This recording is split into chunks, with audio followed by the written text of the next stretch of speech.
said, we must never forget the disastrous legacy of over 2,000 nuclear weapons tests carried out over the last 80 years, and that nuclear testing can never be permitted under any circumstances.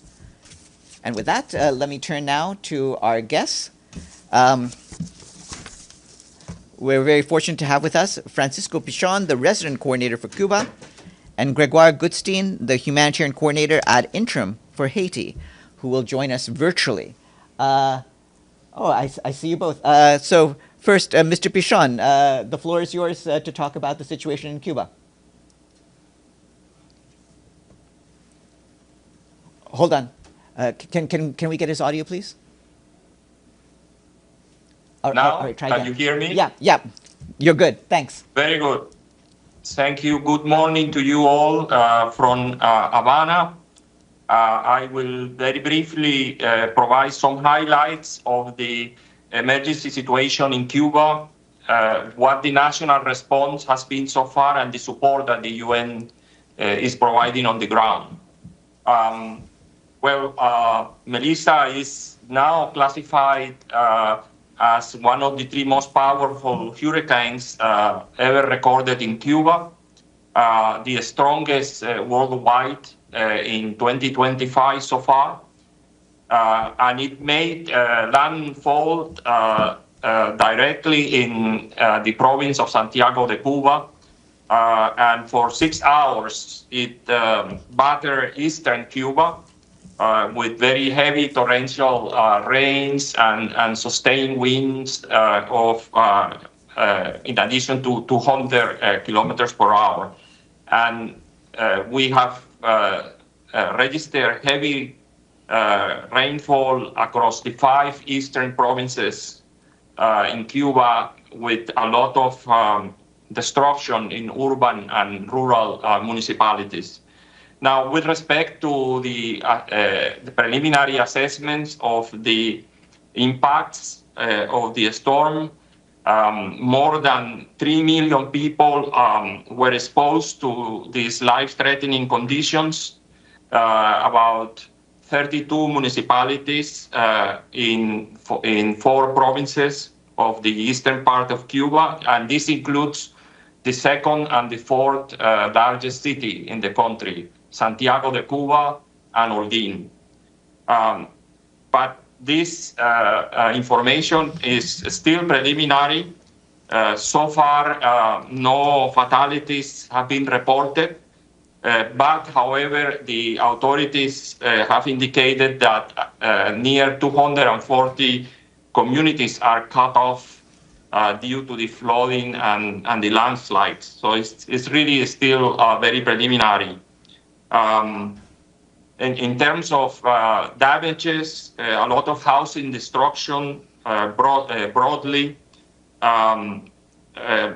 Critical infrastructure also affected, including health facilities, schools, power lines. Telecommunications has been a challenge so far. Also, food production has been compromised after such extensive damage on crops and farmland. Now, in terms of the national response, despite Cuba's conditions, Cuba has demonstrated the strength of its civil defense system, which is grounded on many decades of disaster preparedness. More than 735,000 people were safely evacuated to protection centers, and many of these protection centers were schools that were repurposed temporarily for such protection centers after the classes were suspended. Still, I should say that the needs far exceed the response capacity of the country. And I think, colleagues, the eastern territories hit by Melissa are also the same areas devastated a year ago by Hurricane Oscar and 2 earthquakes, for which the UN is implementing an underfunded recovery plan. we visited those areas, and I mean, the conditions for those municipalities that were affected a year ago by OCHA are really quite severe.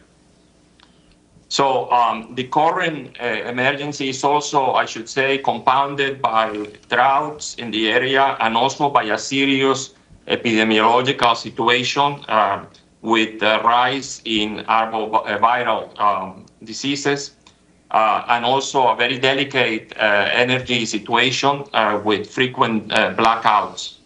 And I like to also say that due to the blockade and the sanctions, the country is excluded from international financial institutions and also from many global markets. And this makes it very difficult for the country to finance disaster response. And I think broad support from international cooperation partners is really needed. And now, finally, in terms of the response of the UN system, we, for the first time this year, implemented a new anticipatory action framework supported by OCHA, the Office of Coordination of Humanitarian Affairs. And this anticipatory action mechanism allow us to intervene prior to the event, to the hurricane impacting the country. And this is quite important for us because it helps us adapt to some of the restrictions to bring humanitarian goods to the country. So it strengthens our strategy for pre-positioning of goods in the country. And prior to Melissa hitting Cuba, about 5 UN agencies deploy pre-position assistance near the affected areas. And I think this is a very important intervention which help us make very smooth transitions towards the after-event support. We appreciate the support that the CERF, the Central Emergency Response Fund, has provided to support this mechanism of anticipatory action. The country, I think, ability to respond and to prepare and improve the pre-positioning is quite key, as I said, for a country under sanctions such as Cuba to support his humanitarian response. We have, at the moment, 2 colleagues from OCHA together with us supporting our UN country team in these efforts.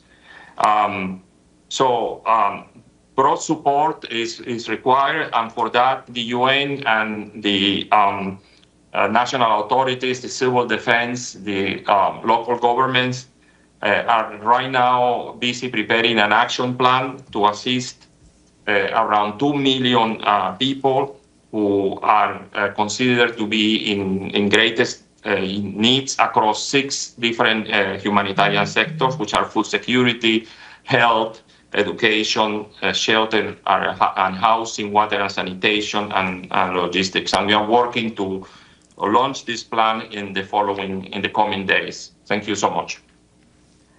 Thank you very much. And now we'll hear from Gregoire Goodstein, the humanitarian coordinator at Interim for Haiti.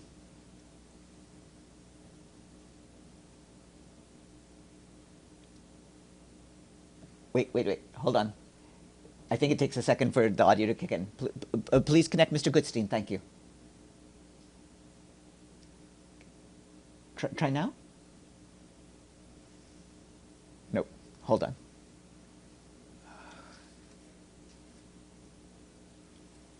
Unmute. Okay, what about now? Yeah, you're set. Yes. Please, go ahead. Great. So thank you for inviting me for this briefing. So as you know, Haiti was also hit by Storm Melissa. Over the last several days, it swept across Haiti's southern departments, and it moved gradually north at a very slow speed, which brought torrential rains, flash floods, and of course landslides. Unfortunately, a number of lives were lost, homes were damaged, or at least as well as destroyed. Roads have been cut off, and many families have been displaced. The death toll for now stands at 24 people who have died. Some of you might have seen the video yesterday. There's at least 10 that were killed because of the overflowing river in Petit Goave. We have about 17 people injured and still 18 missing. Close to 15,000 people were sheltered in 120 plus temporary shelters, mainly in the Sud, Nip, and Grand Anse departments.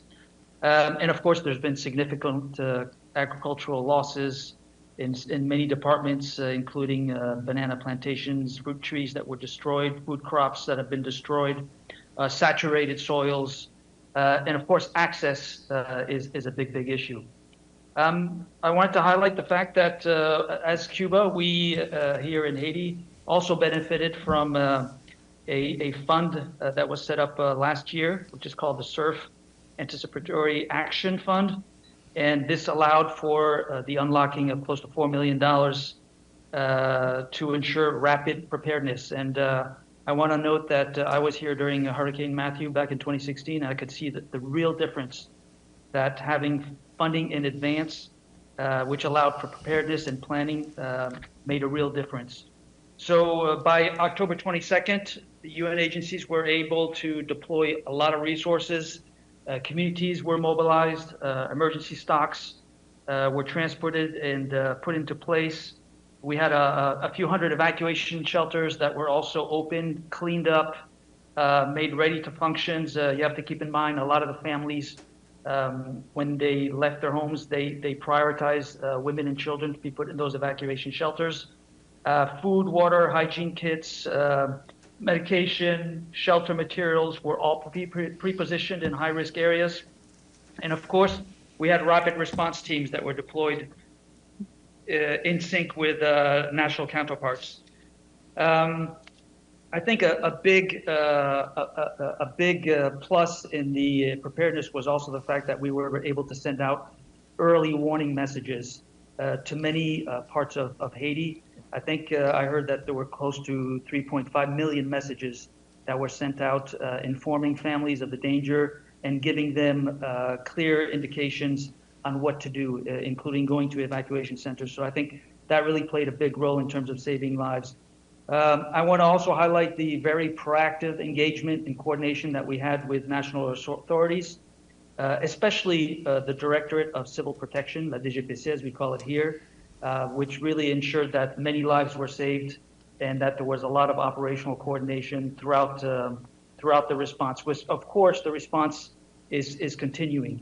We haven't made a full assessment, humanitarian assessments, because of access difficulties is still ongoing, and we're going to take a few more days to better understand the full impact of this hurricane, including the human toll, casualties, injuries, missing people, and of course, infrastructure, houses, etc. And we hope to be able to inform you on the next phases of our response and recoveries.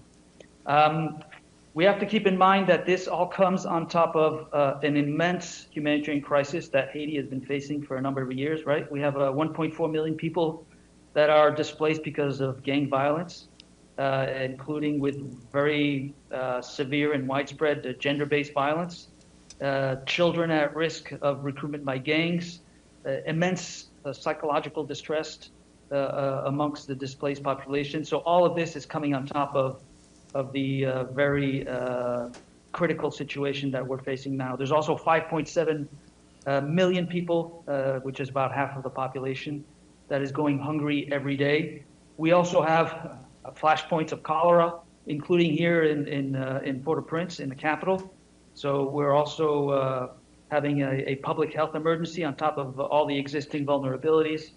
And then finally, I'll add that our humanitarian response plan is grossly underfunded. It's 87% underfunded, and this is really putting at risk our ability to continue with life-saving operations, whether it's linked to the hurricane or to the existing crisis linked to gang violence. So I'll stop here. Okay, thanks very much. I'll now open the floor for questions. Yes, Evelyn?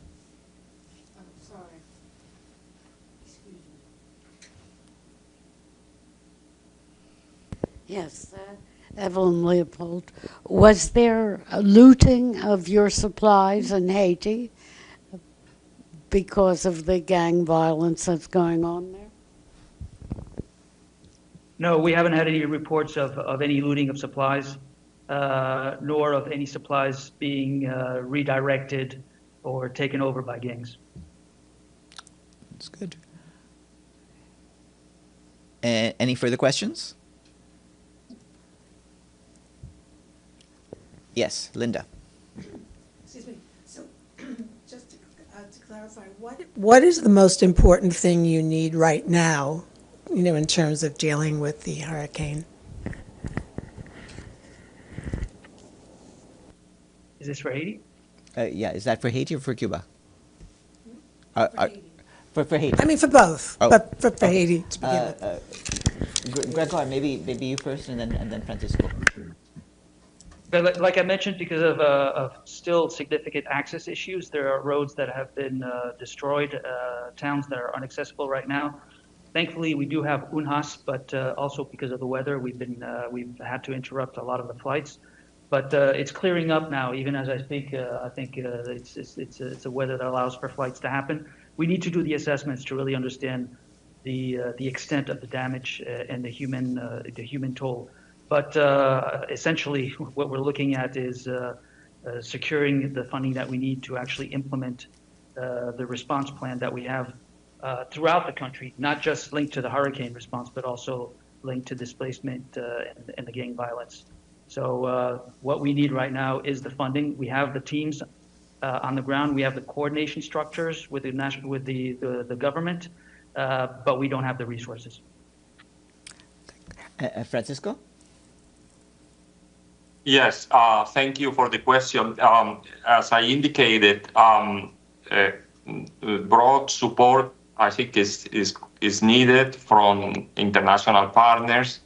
At the moment, we are preparing a UN action plan, which is a key instrument for us to mobilize resources. And given previous hurricanes in this part of the country, normally the needs are focused on food assistance, health, repair of health facilities, and recovery of health facilities, schools, infrastructure is also affected, shelter and housing. There is generalized damage, particularly housings with lightweight roofing materials. There will be needs in water and sanitation, and also on logistics, also given the impact on the infrastructure. So we also are conducting the assessments. We will have different visits to the areas affected in the next few days, and we hope to complete this action plan and launch it with our cooperating partners in Cuba in the next few days. Hopefully next week, early next week. Thank you. Okay, thank you. Any further questions?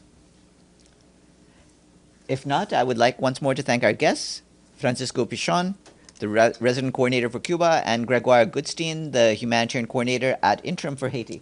Thanks very much, and best of luck in the days ahead. Thank you. Thank you so much. Thanks. And good afternoon, everyone. And the next briefing in this room will be at 1 p.m. with the Independent International Fact-Finding Mission for Sudan.